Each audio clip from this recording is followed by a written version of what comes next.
press the bell icon on the YouTube app and never miss another update. मुराद सईद सिस्ता निशा करने के बाद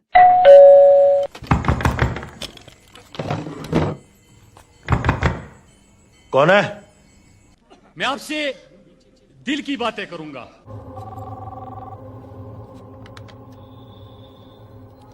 और अगर बिजली आपको नहीं मिली, सीपैक में आपको बड़ा मंसूबा नहीं मिला, सड़कों की हालत तो मैंने खुद देख ली, मुफ्त तालीम मुफ्त सेहत भी आपको नहीं मिली, तो मैं सवाल पूछता हूं कि इतने अरसे तक हुकूमत करने के बाद हमारी हुकूमत पे शर्म यहाँ पे क्या कर रहे हैं? क्या शर्म नहीं आ रही इनको? अब परसों में इमरान खान सुन रहा था, वो कह रहा है कि तालीम नहीं है, इलाज नहीं है, बिजली नहीं है, सड़कें नहीं है, तो बेशर्मो आपकी हुकूमत थी इसलिए नहीं थे। ये सब साजिश हमारे दुश्मनों से मिली हुई हो। और फिर खाता है तो लगाता है भी नहीं। इमरान खान न खाता है न लगाता है, बल्कि जो काट चुके हैं वो भी निकलवाएगा आप लोगों से इंशाअल्लाह। कि इमरान खान कभी इन डाकुओं को माफ नहीं करेगा।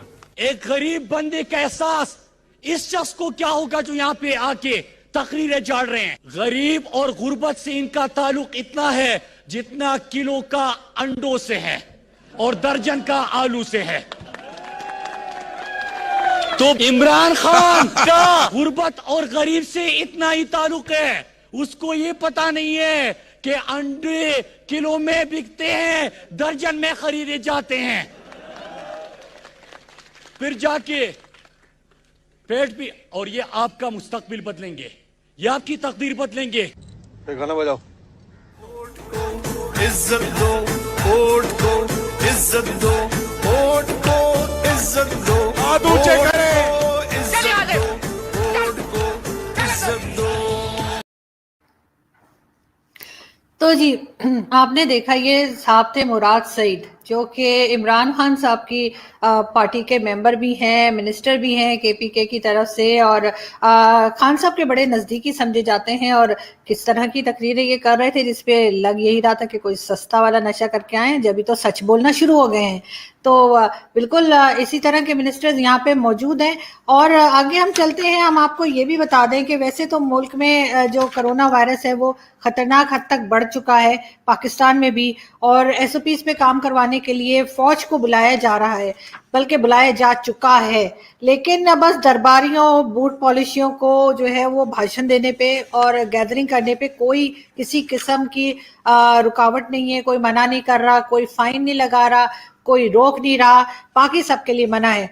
पिछले 70-72 साल से, बल्कि 73 साल से पब्लिक को जो है वो जंगी तरानों के ऊपर लगा के रखा हुआ है, और खुद जो है ये लोग कौमी खजाने के ऊपर हाथ साफ कर रहे हैं। अभी हम किसकी बात कर रहे हैं? बिल्कुल यहाँ हम गवर्नमेंट की बात भी कर रहे हैं, और ये हम उनकी बात भी कर रहे हैं जिनका नाम लेने की इजाजत नहीं है। यहाँ पे ये भी मैं बताती चलूं कि थोड़े दिन पहले, 1-2 दिन पहले ही ये सुनने में भी आया कि जी बाजवा साहब ने जो है एक सीक्रेट मीटिंग की है टीवी एंकर्स के साथ और जर्नलिस्ट के साथ, और उसमें उन्होंने यही कहा है कि जी हमारा सियासत से कोई वास्ता नहीं है। और वो मीटिंग इतनी सीक्रेट थी कि उसके बाद हर जगह पे, ट्विटर पे और सब जगह उसकी बात हो रही है। लेकिन सवाल ये है कि बाजवा साहब को ये ज़रूरत क्यों महसूस हुई कि वो जर्नलिस्ट और टीवी एंकर्स को बुलाएं, वो भी अपनी पसंद के, और उसके बाद वो उनको बताएं कि जी हमारा तो सियासत से कोई लेना देना है नहीं, अफसार आलम साहब के ऊपर जो फायरिंग हुई थी वो भी हमने नहीं कराई। तो ये अपनी सफाइयाँ देने की ज़रूरत क्यों महसूस हुई है, ये बात ज़रूर सोचने की है। अभी हम आपको आगे एक, हमें हर वक्त लोग लिखते रहते हैं जी मौलाना साहब की भी कोई वीडियो दिखाएं, तो फिर देखिए। Hey, y'all, come look at this. तो हम दोनों गोया निकलना चाहते हैं सर, तो एक इस्लामी भाई इनकी तरफ पीठ करके खड़ा हो जाए।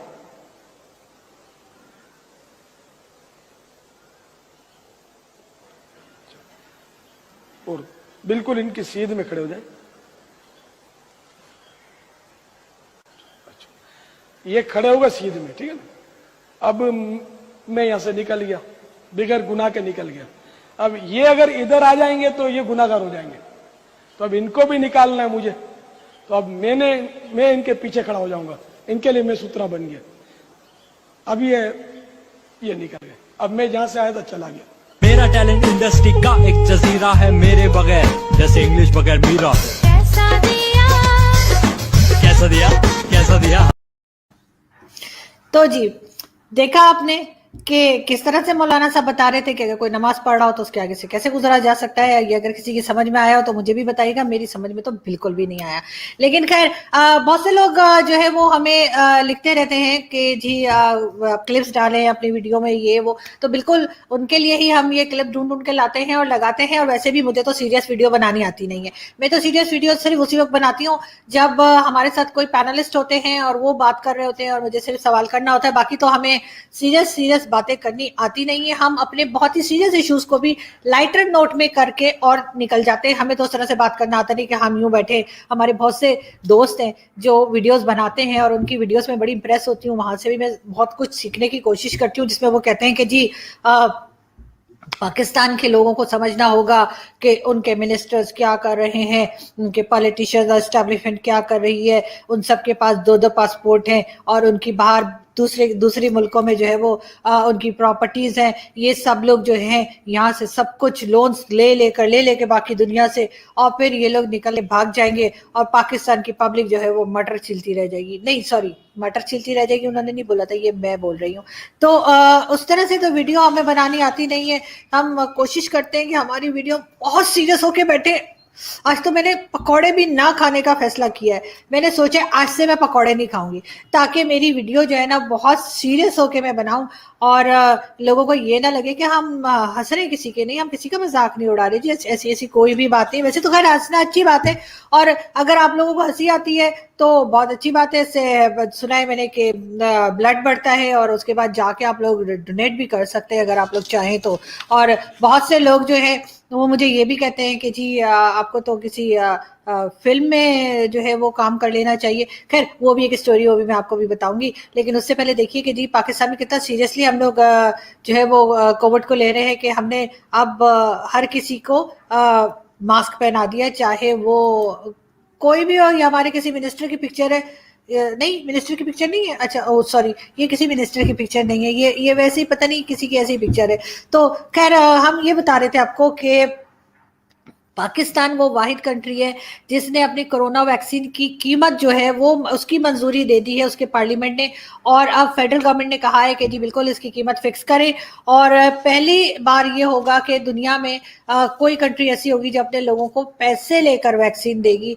और इस सारे करतूतों के बाद हमारे प्राइम मिनिस्टर कहते हैं कि जी उनको अपनी परफॉर्मेंस पे बहुत फख्र है। तो होना भी चाहिए, जिस तरह की बातें वो करते हैं, जिस तरह की स्टेटमेंट्स उनकी आती हैं, तो बिल्कुल फख्र होना चाहिए। हम और क्या कह सकते हैं।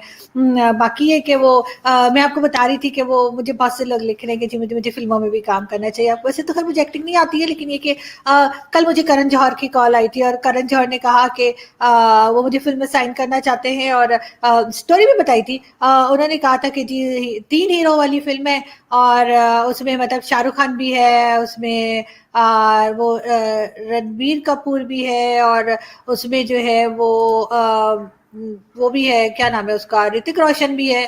पता नहीं मैंने शाहरुख की पिक्चर भी डाउनलोड की थी, कहाँ रह गई। मैं आपको दिखाती जरूर, वरना ऋतिक की तो मैंने की है। देखे ना, ये ऋतिक रोशन भी है और इनके साथ साथ रणबीर कपूर भी हैं फिल्म में। और एक मिनट, ये वो वाला शो नहीं है वो जिसमें फेंकना था? अच्छा ये पॉलिटिकल शो है। ओके सॉरी वो मैं समझी कि शायद ये कोई हमने वो फेंकने वाला शो बनाया है। तो नहीं सॉरी, ये वाली ये मैं एडिट करके निकाल दूंगी ना, इसमें हम बात नहीं करेंगे। लेकिन ये है कि पाकिस्तान में जो है वो अभी आप जानते ही हैं कि कोरोना तो चल ही रहा है, लेकिन साथ के साथ मौलवियों का बिजनेस भी बड़े जोरों शोर से जारी है।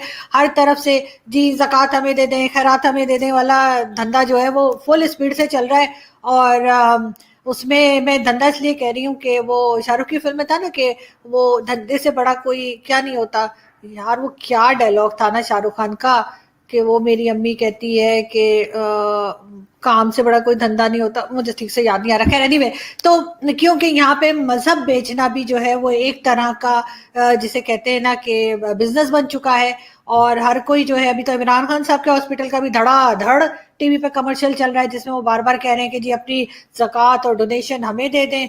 फिर मुख्तलिफ किस्म के हर तरफ से जो है वो टीवी कमर्शियल्स भी आ रहे हैं, और आप अगर घर से बाहर निकलते हैं तो वहाँ भी जगह जगह पोस्टर लगे हुए हैं मौलवियों के, और वो यही कह रहे हैं कि जी आप ज़कात और खैरात और फितराना और ये वो पता नहीं क्या क्या वो सब हमें दे दें।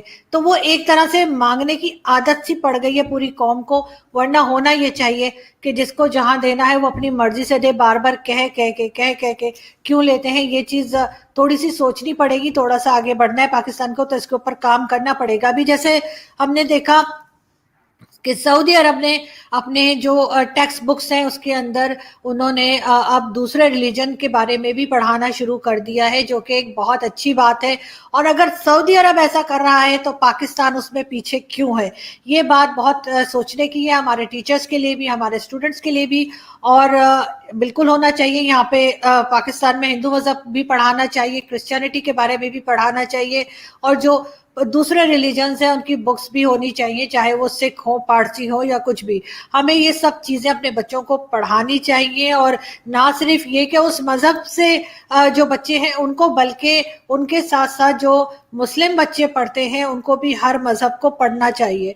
और जो लोग बहुत ज़्यादा इंटरनेट इस्तेमाल करते हैं, गूगल करते हैं और सारे वक्त लैपटॉप पे रहते हैं, उनको भी चाहिए कि एटलीस्ट दुनिया के टॉप 12 रिलीजन्स को पढ़ें, समझें, ताकि आप हर रिलीजन की रिस्पेक्ट कर सकें। और कोई रिलीजन भी जो है वो कोई बुरी बात नहीं सिखाता, हर रिलीजन मिलजुल कर ही रहने की बात करता है। तो ये चीज़ बहुत ज़्यादा पाकिस्तानियों को समझने की ज़रूरत है, क्योंकि हम तो इस्लाम के ठेकेदार बने हुए हैं और बाकी इस्लामिक कंट्रीज़ हमें घास नहीं डालती।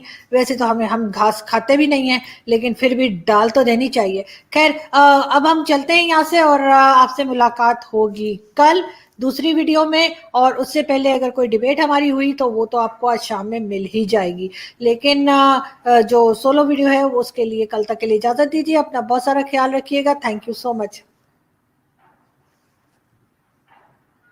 करता हूँ वीडियो आपको काफ़ी पसंद आई होगी। हमारे साथ जुड़ने के लिए चैनल को सब्सक्राइब कर दें एंड बेल का बटन जरूर प्रेस कर दें, ताकि आपको ऐसी मज़ेदार और इन्फॉर्मेटिव वीडियोस का अपडेट मिलता रहे। जय हिंद, जय भारत।